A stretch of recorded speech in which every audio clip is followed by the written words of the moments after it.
Les Français qui nous écoutent, nos téléspectateurs, nos auditeurs, ça reste quand même extrêmement loin de leurs préoccupations, cette conférence de presse du président Macron. Il a évoqué un petit peu les vaccins, un petit peu la politique nationale, mais tout le reste, c'est très très loin de leurs préoccupations, qui sont le pouvoir d'achat, qui sont la sécurité, qui sont la santé. Donc Karim Zeribi, on a l'impression, encore une fois, d'une déconnexion des élites, en tout cas du président, avec le peuple français qui vit une réalité évidemment du côté des proches du président de la République, on était convaincus que cette présidence du Conseil des États membres de l'Union européenne était une opportunité intéressante dans cette période présidentielle.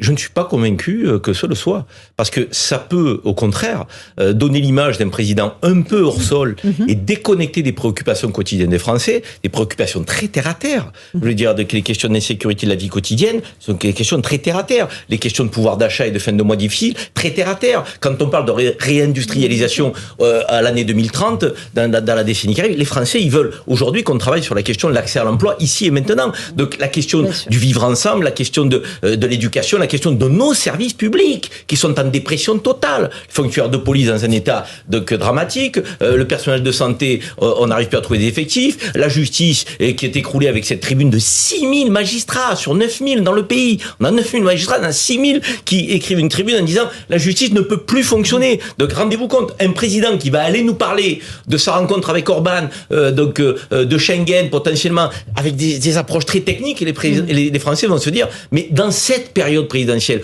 où on doit faire un choix, à un moment donné, à quel moment le président nous parle à la fois de son bilan, mais à la fois aussi de nous et de ce qu'il veut faire de notre pays. Donc là, je pense que cette présidence au départ, qui semblait être un atout, peut devenir un inconvénient dans le cadre de la campagne, dans la mesure où il va effectivement se déclarer au plus tard, mais au plus tard, ça veut dire je vous parlerai au plus tard aussi. Eugénie Bastier, du Figaro. Oui, moi je pense qu'Emmanuel Macron, il en avait la possibilité, aurait pu et aurait dû décaler cette présidence de l'Union européenne de 6 mois.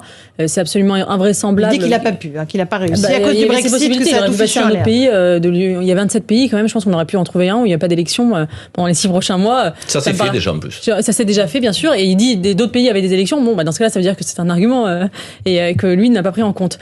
Parce que je pense qu'il y avait la tentation d'Emmanuel Macron d'exercer cette fonction, parce que depuis le début, on se souvient du discours de la Sorbonne, et il s'est placé dans une volonté européiste, donc il y avait cette tentation-là.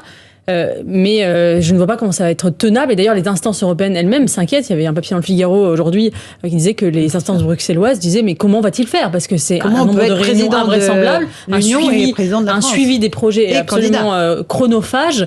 Comment va-t-il faire ? Parce que on sait que c'est un spécialiste du en même temps, mais déjà être président et en même temps candidat, c'est beaucoup de boulot. Mais président de l'Europe, président de la France et en même temps candidat, pas sûr que ce soit tenable. Moi, je pense qu'au départ, Emmanuel Macron avait une tactique.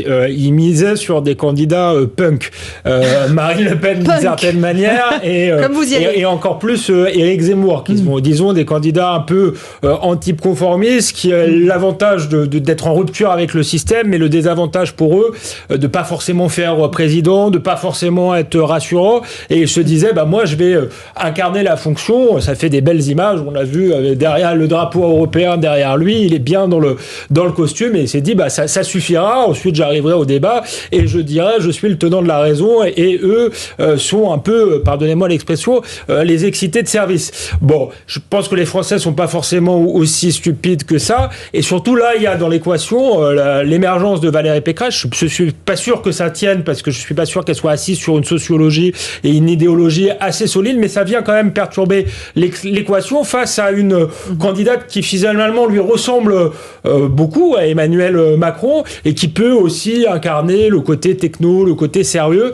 Il va peut-être falloir qu'il rentre dans la mêlée et il va peut-être se retrouver piégé dans sa propre stratégie. Le fait que Valérie Pécresse puisse le ressembler sur certains aspects idéologiques, je pense que là aussi ça peut être un désavantage pour lui, un avantage pour elle, parce que si elle lui ressemble sur certains aspects idéologiques, elle a aussi à son avantage un ancrage sur le terrain. Elle est présidente de région, Valérie Pécresse. Elle va pouvoir parler aussi aux Françaises et aux Français, à nos compatriotes, de son bilan, de choses très concrètes. Donc quand lui va nous parler effectivement d'Europe. Donc du coup, Valérie Pécresse peut effectivement aussi aller chercher chez Emmanuel Macron une forme d'électorat à la fois déçu, désenchanté, et qui le trouve pas assez proche d'eux. Donc elle peut prendre du côté de Zemmour, du côté d'Emmanuel Macron. Au contraire, je pense qu'elle peut avoir un socle très fort. Mais ça suffit à avoir un socle très fort, je sais pas. Mais en tout cas, ça perturbe, effectivement, on est d'accord là-dessus. Une minute à peine. C'est compliqué pour lui parce qu'évidemment, là, il lance des chantiers en effet titanesques, et à la fois, s'il n'est pas réélu, donc il y a un problème de légitimité. C'est-à-dire que c'est vrai qu'on se dit quand même que les autres chefs d'État européens vont se dire, en fait, on est face à quelqu'un qui ne sera pas forcément là dans quelques mois. Donc, quid? Ça, c'est la première chose. De l'autre côté, il joue aussi une carte qui est celle de devenir un peu l'Angela Merkel européen, parce qu'Angela Merkel est partie.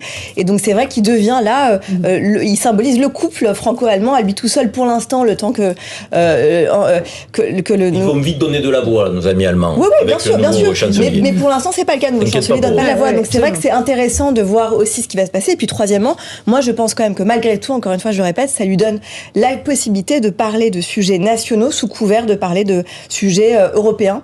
Donc, c'est quand même un avantage dans cette campagne, le temps qu'il ne soit pas encore officiellement candidat. Donc, c'est une façon, c'est un peu comme quand Zemmour faisait ses conférences littéraires. Emmanuel Macron a une stratégie, celle de parler d'Europe pour parler en fait de la France. Ça serait un peu la même chose. Merci à tous les